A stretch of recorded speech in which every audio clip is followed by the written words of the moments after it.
কাৱৈ মাছেৰে কচুৰ তৰকাৰী এখন বনাম বুলি ভাবিছোঁ।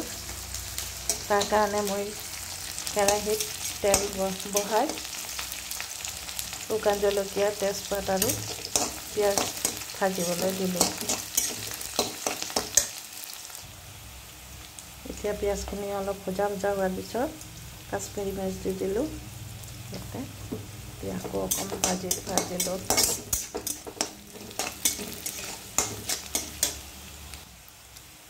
এতিয়া পিঁয়াজখিনি ভজা হোৱাৰ পিছত কচুখিনি দি দিলোঁ। কচুখিনি দি ভাজিম।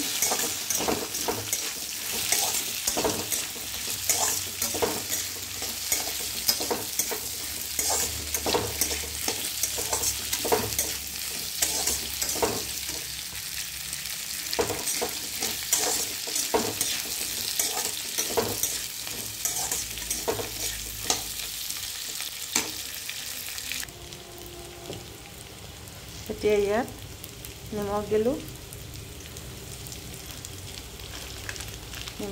সন্ধিয়া হালধি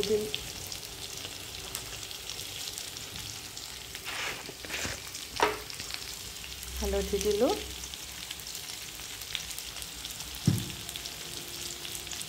জিৰা গুড়ি দিলোঁ,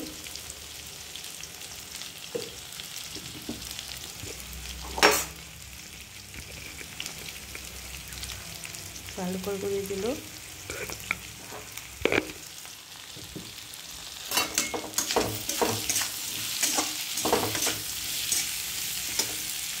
আৰু ধনিয়া দিলোঁ।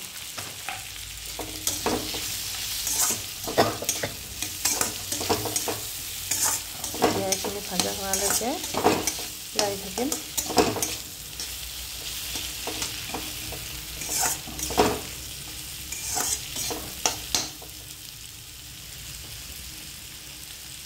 এতিয়া আদা, নহৰু, জলকীয়া পেষ্ট কাটি দিলোঁ।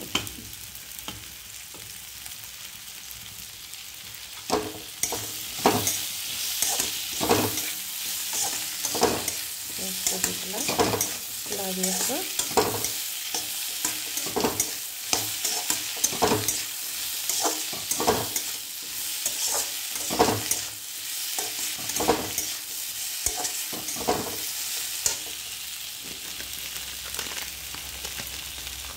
এতিয়া আকৌ জলকীয়া গুড়ি দি দিলোঁ ইয়াত অকণমান জ্বলা হ'বলৈ।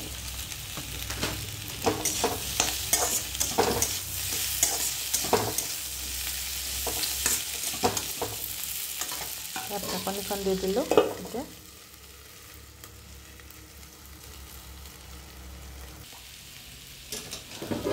এতিয়া এইখিনি ভজা হ'ল।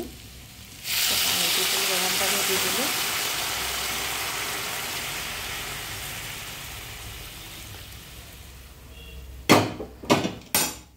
এইখিনি এতিয়া ঘূৰিবলৈ দিম।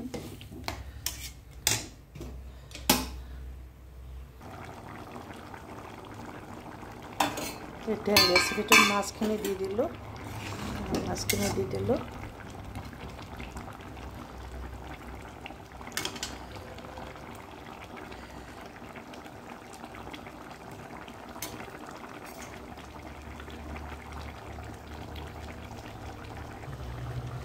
এতিয়া ইয়াত ধনিয়া পাত দিলোঁ।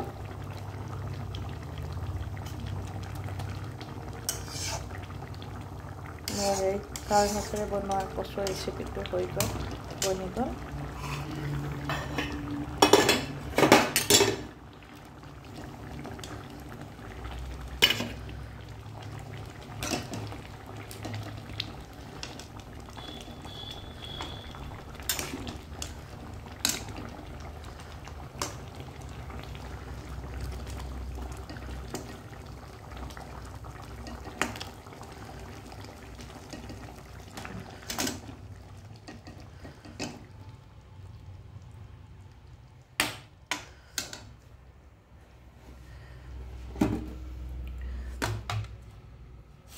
হেল্ল' ফ্ৰেণ্ড, মোৰ এই ৰেচিপিটো যদি ভাল লাগিছে আপোনালোকে মোক কমেণ্ট, লাইক, শ্বেয়াৰ আৰু ছাবস্ক্ৰাইব কৰি দিব।